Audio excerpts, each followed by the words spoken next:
Let's go!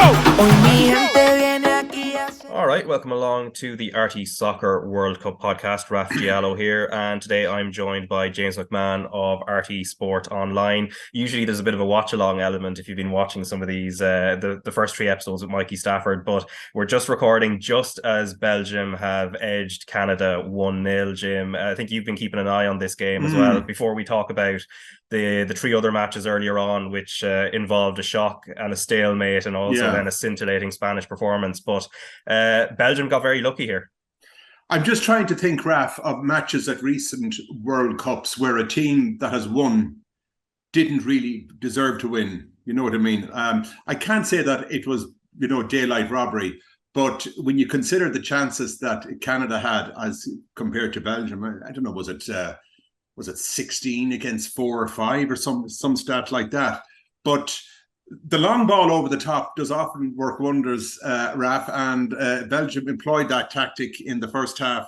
And just before half-time, Batshuayi got on the end of one such long ball, and he found the back of the net, and that proved to be the only goal in the game.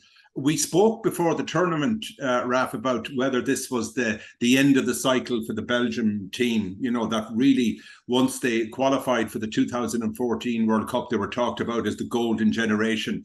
It's 3 points that I suppose that's the most important thing on the board. But you would like to think, or you would hope, certainly Canada have got lots of admirers, I think, after that performance. And I think it's fair to say that they probably still would have a say in what goes on in the group.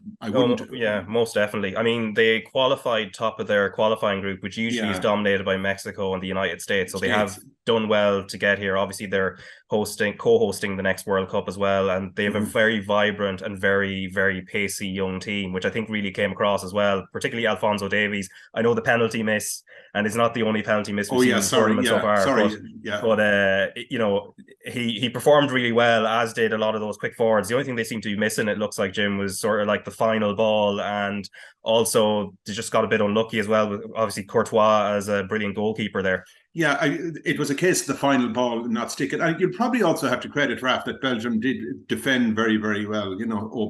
Toby Oberweld, I think, I hope I'm pronouncing his name properly there. Maybe probably a little bit of inexperience of playing, on the big stage. I think this is their first World Cup since 1986. So, and I don't think too many people beforehand would have had, in spite of their good record in qualifying, would have had Canada down. But they're certainly a team to watch in the next two games. Yeah, certainly. They have Croatia next before they play Morocco. And given that Croatia are also another slightly aging team, maybe not to the extent of Belgium, you'd give Canada a chance there if they can replicate the performance that they played today. And it's certainly in the opening game this morning, Raf, Croatia against Morocco, I don't think that match wasn't a whole pile to write home about. And Croatia, look, I mean, they did very well in qualifying. Croatia, I think they won nearly all their games. We thought that maybe after the 2020 Euros and that they could be on the slide. But a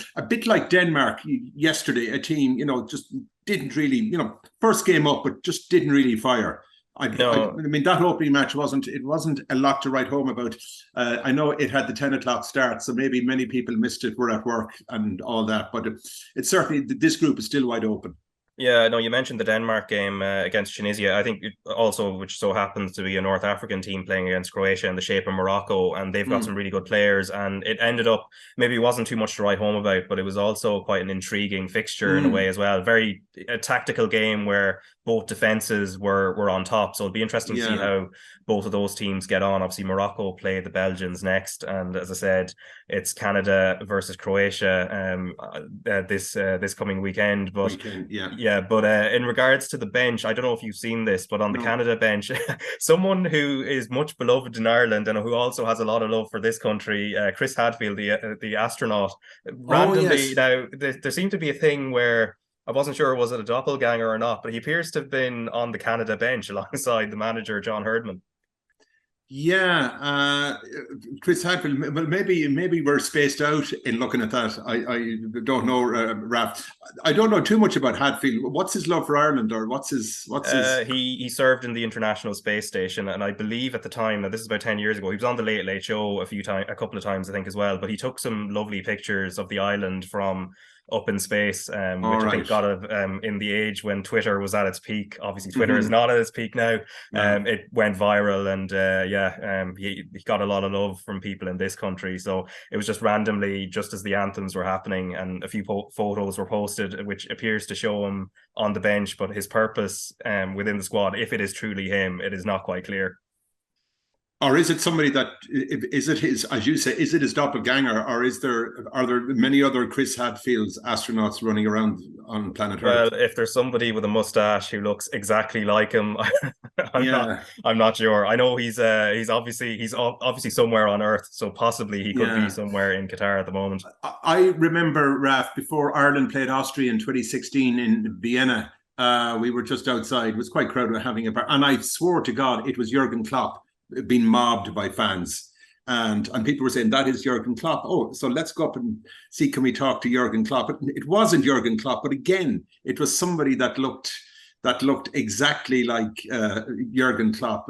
I mean, can you think of many football doppelgangers, Raf? People like famous people that look like footballers, or Off the top of my head, no. I'm sure, like sometimes it'll pop up as an example, sometimes in the moment, but I can't off the top of my head. No, I couldn't think of anybody who's like an exact replica. I'm sure there are examples, and yeah. anybody listening to this, feel free to Well, tweet it in. yeah, I think football365.com used to do, whether they still do or not, football lookalikes.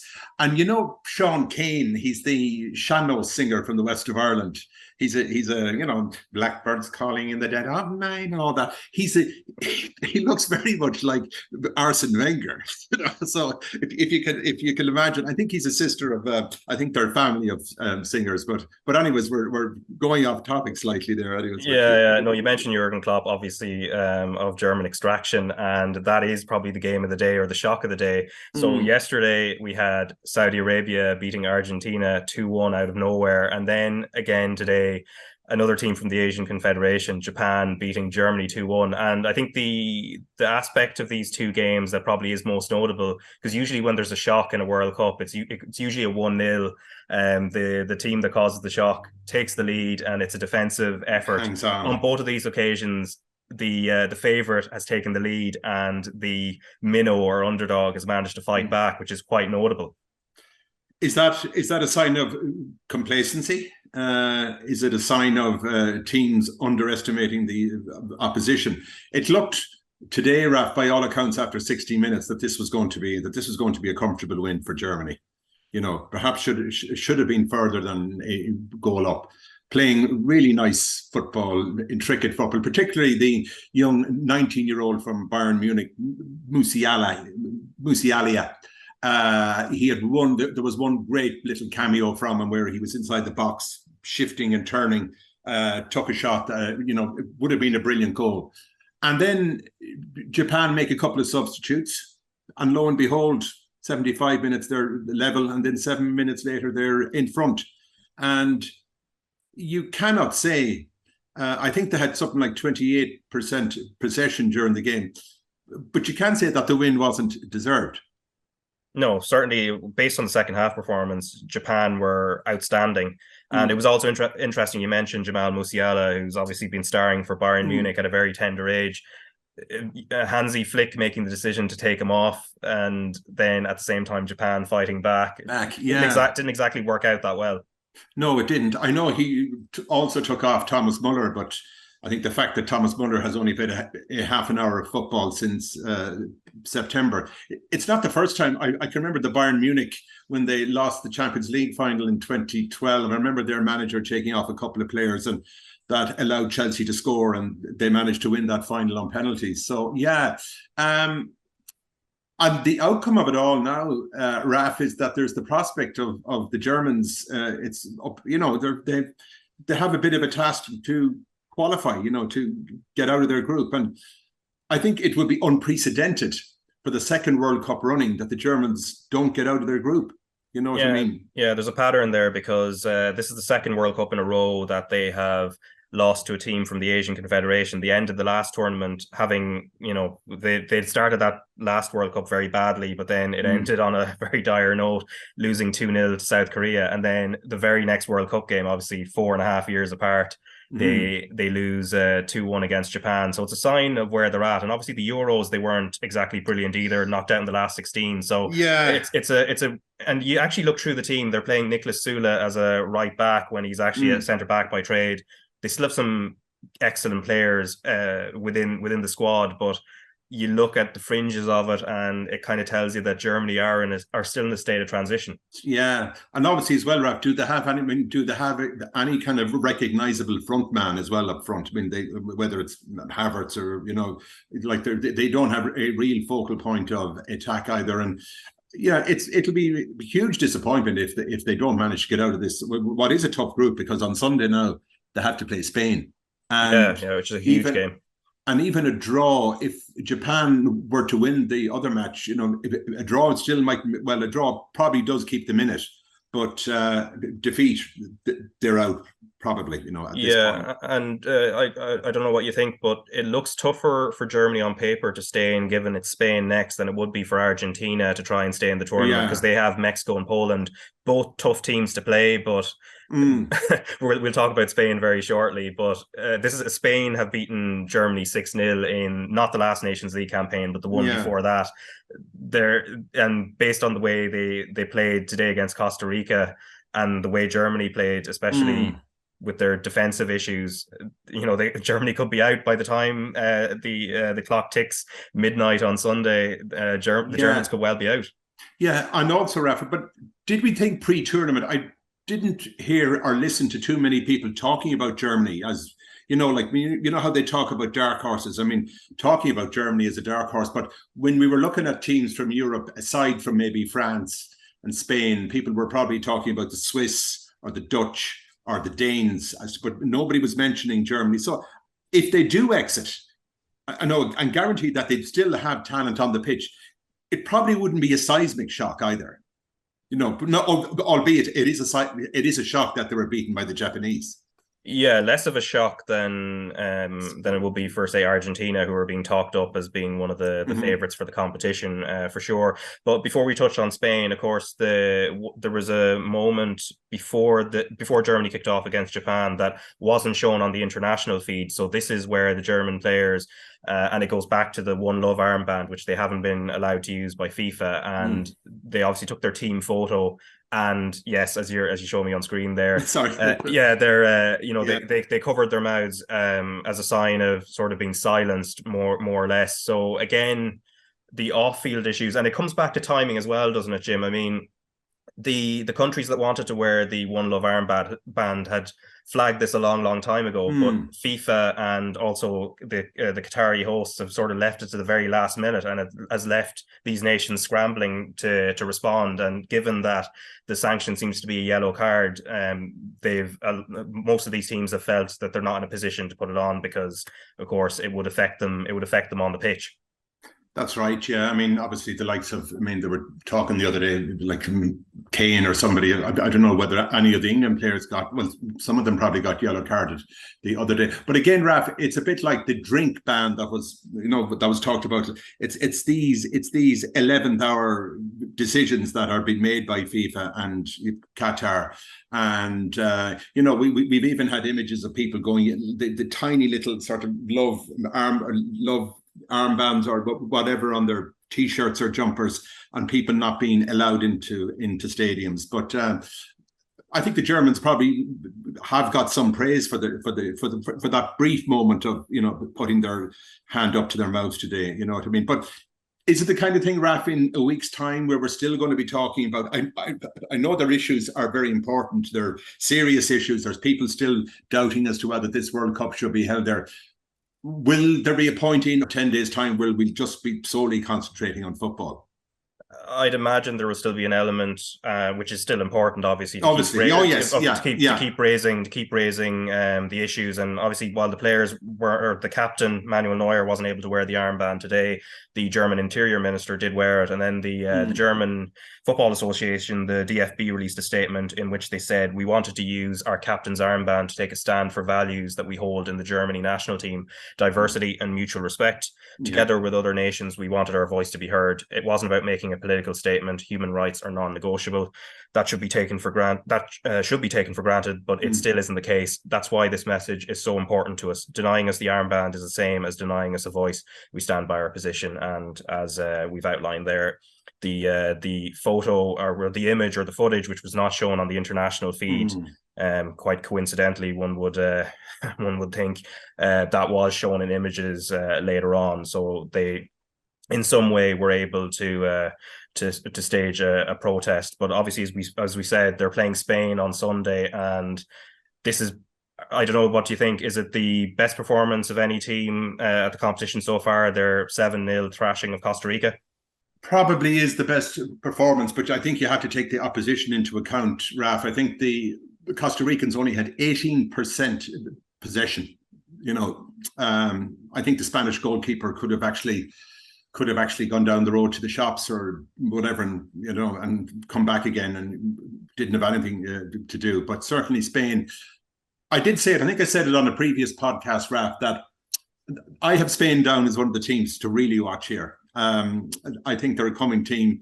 Obviously, they were possibly a team that should have won the Euros last year. Could very easily have won the Euros. I thought they were so unfortunate against Italy in the semi-final. They were also unfortunate in the final of the Nations League against France. And, so I think they're coming again, and this could very well be the tournament for them. Okay, I mean, they talk about not having any recognised, again, number 9, but bagging in 7 goals in your opening game isn't a bad start. Yeah, and obviously Alvaro Morata, who would be that number 9, he came on towards the end and also crucially got a goal because his confidence was probably needed as well. And when you look through the 7-0 as well, I think we always talk about possession with Spain, but their pressing was unbelievable. I know Costa Rica, they weren't great on the ball. They were set up what seemed to be a 4-4-2 when I think pre-match everyone thought it'd be a 5-4-1 defensive structure, which was quite naive actually when you think about the fact that Spain were going to have the bulk of midfield. If you play 4-4-2, you get swamped in there. So that's right, yeah. And then when you take in the young players as well, I mean, just how impressive were Pedri and Gavi. I know we see them for Barcelona and they're still very young, and they're the 2 most recent winners of the Golden Ball Award for best young player in the world, but they were unbelievable today. Yeah. So I mean, we talked about Belgium having their golden generation. Are we looking at a Spanish golden generation coming up with those 2 players? Quite possibly. And if you take in the other young players at Barcelona, we didn't see Ansu Fati today against Costa Rica. He's had a few injury problems, but he's in the Spanish squad, and I'm sure we'll see him at some point. He was given the number 10 shirt at Barcelona after Messi left, so that I think that's indication enough of his potential. And then that's right, yeah. There's a young lad, Alejandro Balde, who was a late call up to the squad due to an injury to Jose Gaya Valencia. So he's playing left back. He actually came on today and made his Spanish debut, and he made a good contribution. There's Nico Williams from Athletic Bilbao, whose brother is playing for Ghana, Iñaki Williams, a one-time Spain international. So there are good young players there. I actually saw, Raf, I was over to see Bilbao there back in early September, so I saw Williams in the flesh playing for them. So definitely Spain definitely have this kind of golden generation coming up last night. But just, a stat from the game, Costa Rica just managed 241 passes in the game compared to Spain's 1,043. Yeah, I think that tells you enough. Yeah, and also as well, I think they only had 4 touches in the Spanish area, 2 in each half. So again, this is, and I think Costa Rica, I think they were the last team to qualify for the World Cup. Okay, that doesn't matter a whole pile.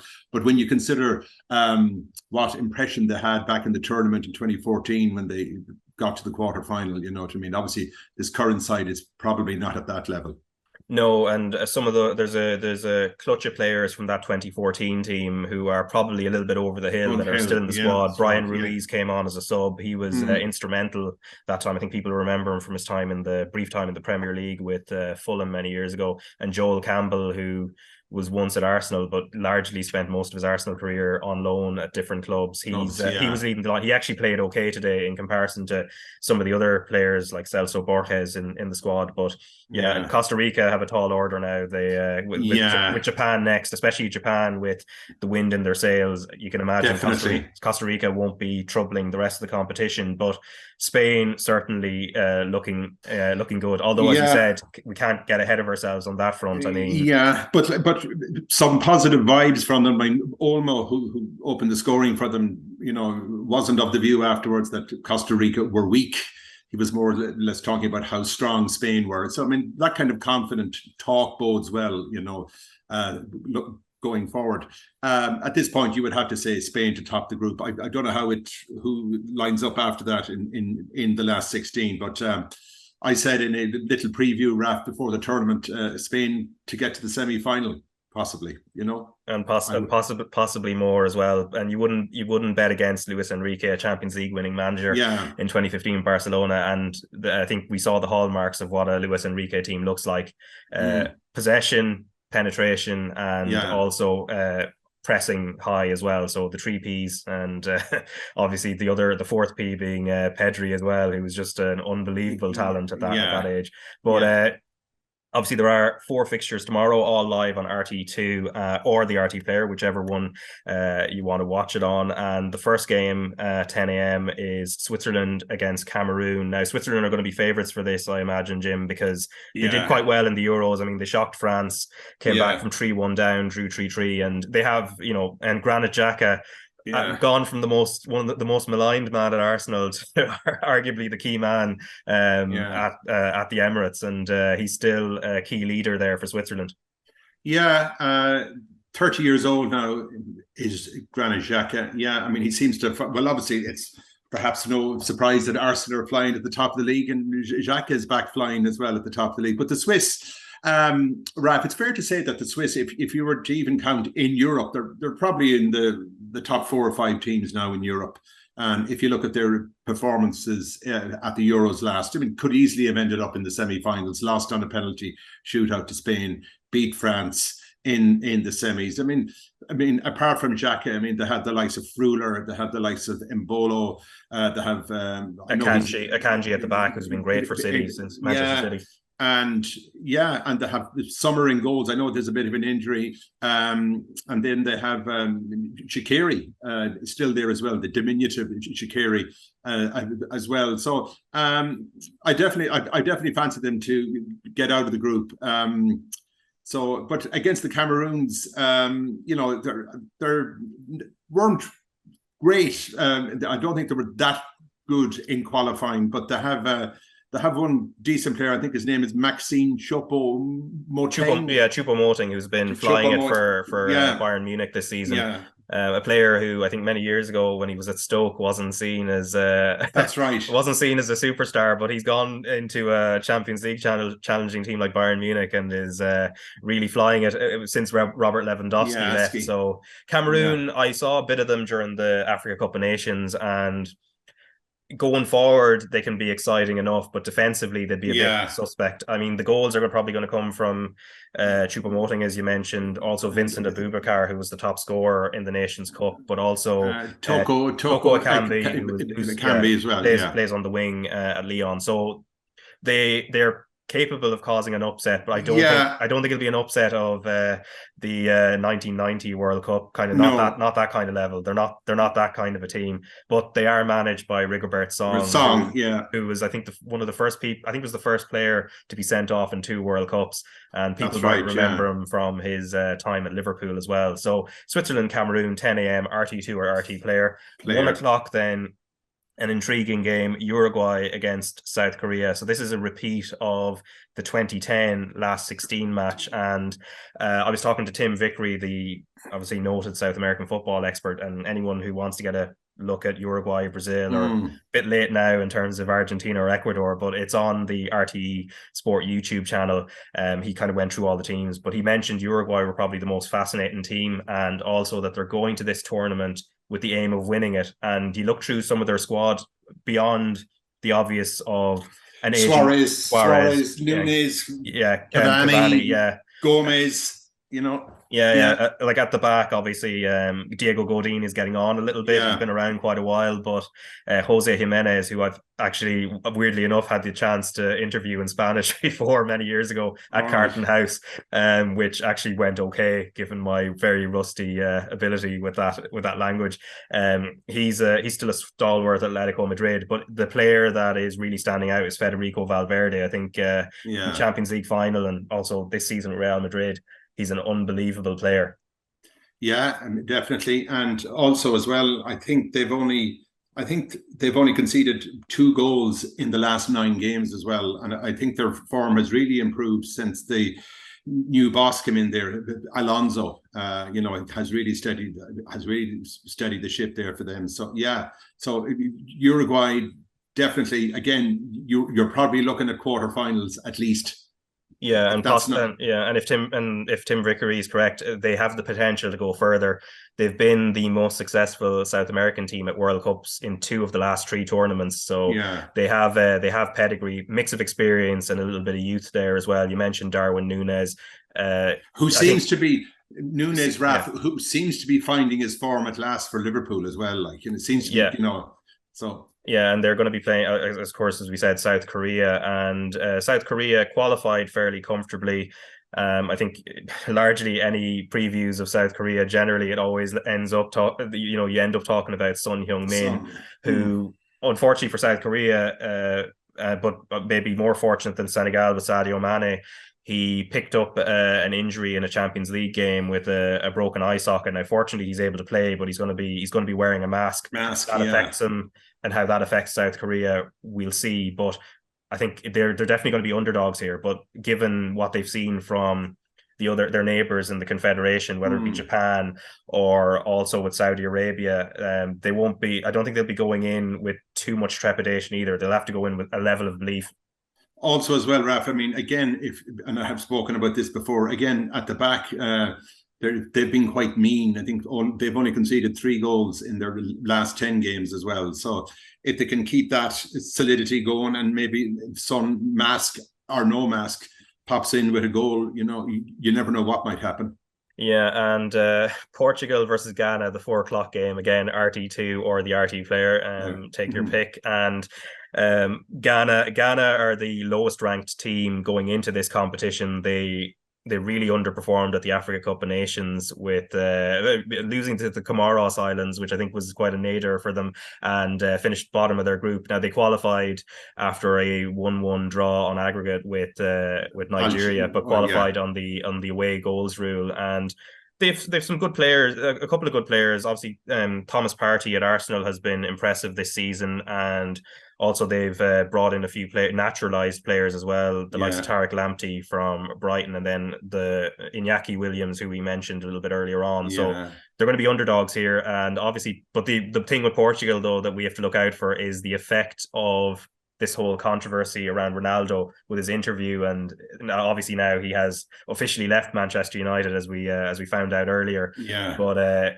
how that affects them, and there's been that much speculation even about like innocuous things in the dressing room, like Bruno Fernandes shaking his hand, and whether there Mm. was some coldness there or not. So that's going to be fascinating to watch.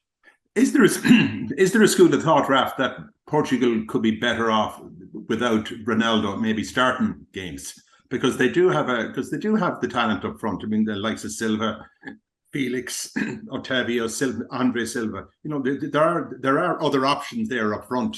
You know what I mean as well. Yeah, I remember asking Tom Kundert this. So he's a Portuguese football expert based in Lisbon for the last 30 years or so. But this was before we played them in that game in Faro, which we lost 2-1, and Ronaldo scored a couple of goals at the end. Now you could have looked at it and thought like, okay, Ronaldo, I think he broke the international scoring record that night, got to 117. That would be the answer to, are they better with Ronaldo? But I think there has been questions, as Tom Kundert said to me, that they sometimes do look a lot more fluid when Ronaldo isn't in the team, but also he's the most influential player as well. So it's kind of like they're stuck between a rock and a hard place with that one. He's still quite effective at times, maybe less so now from what we've seen at Manchester United, but at the same time, maybe Portugal in the balance of play, they actually play better football. I remember one game where it was in a Nations League campaign where they trashed Croatia 4-1 with Ronaldo not on the pitch, or he wasn't available, and they looked really, really good. So you just wonder, does he slow down their play? And also they can't press as effectively when he's available. Yeah, because Christy Boy doesn't do any pressing, or isn't the type of also as well. And it looks like also as well that Costa is probably likely to start in goals now. Like Patricio has been the long-standing presence there between the posts for Portugal. So again, Raf, their actual recent World Cup record hasn't been great. You know what I mean? In the last 3 or 4 tournaments. In looking ahead, I'm not sure whether I could say hand on heart that they'll at least get to a quarterfinals. No, I think there were a few people, like, they're not being talked about. Similar to what you said about Germany earlier, they haven't been talked about as potential winners, although there have been a few people who have gone with the potentially Messi versus Ronaldo final. But whether Messi even gets out of the group is another question. And well, the odds on that have probably lengthened a little bit since Argentina were beaten yesterday. Just a little bit. So we'll see how Portugal get on. I mean, on paper, obviously they're a strong team, but as we saw in qualifying, we played them twice and there wasn't much in it. And they also got pipped by Serbia, who are playing Brazil tomorrow at 7:00 again. Yeah, RT2 or the RT Player. I think we've talked about. I've talked to Tim Vickery about Brazil, and he said they're the justified favourites. For the tournament. Granted, they probably have a couple of issues at full back. Maybe they don't have the stars that they had, but they're a much more balanced unit than 4 years ago. Serbia, though, I was doing a preview about the dark horses, and I have them in there. Obviously, we played them again. Yes. There wasn't a lot in it. 4-3 in Serbia's favor over 2 games against Ireland in the qualifying group, but they've definite credentials as dark horses. They do, and I thought in the match where they played us at the Aviva back in September 21, Raft, even though the match finished in a draw, we got a goal. I think it was a Duffy late on. I thought they were far superior to us on that night. So you know what I mean. So obviously, you know what I mean. But will they be able? I think maybe at the back there could be a couple of issues with them. I mean, will they be able to keep the likes of Neymar, Rafinha, the one Carlson quiet? You know what I mean? Yeah, Serbia's strengths are going forward. Whether Aleksandar Mitrovic, who has been brilliant for Fulham this season, is available, we don't know. But Vlahovic at Juventus is also really good. They have Luka Jovic as well, who's going to be the third option. Dusan Tadic, who's been excellent for Ajax as the playmaker. We've seen him at Southampton previous to when he went to the Eredivisie, and then there's a player that always seems to get linked with a move but never seems to leave Lazio, which is Sergej Milinkovic-Savic. Who's excellent in Serie A. I watched a bit of Lazio just before the World Cup break, so he's one to watch. Kostic at Juventus on the left side as well is worth watching.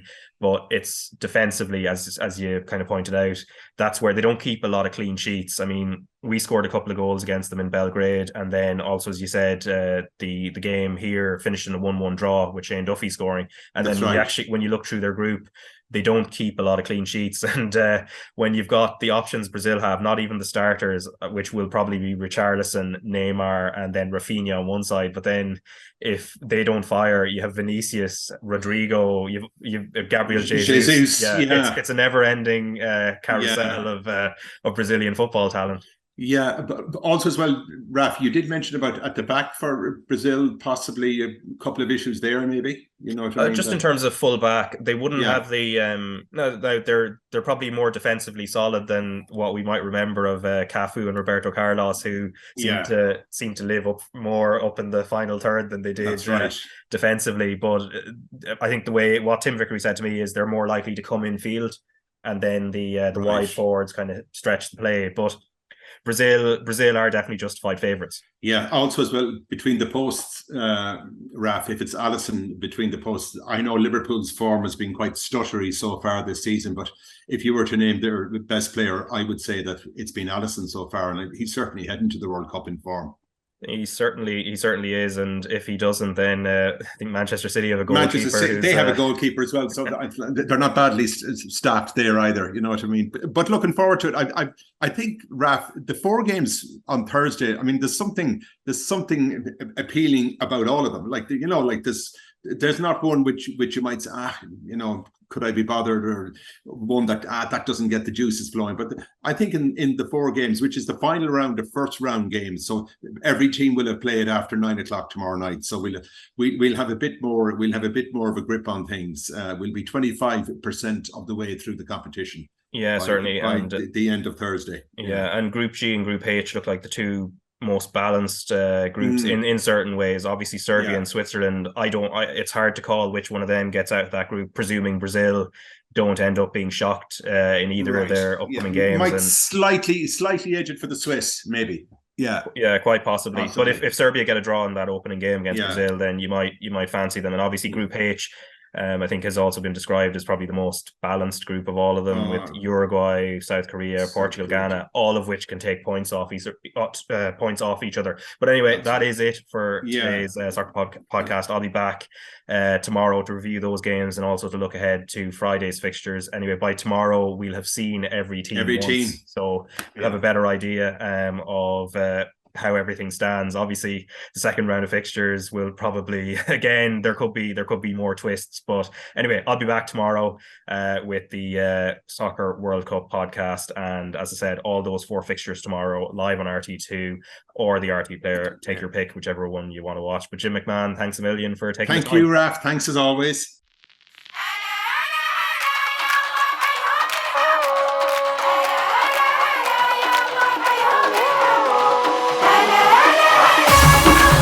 Away.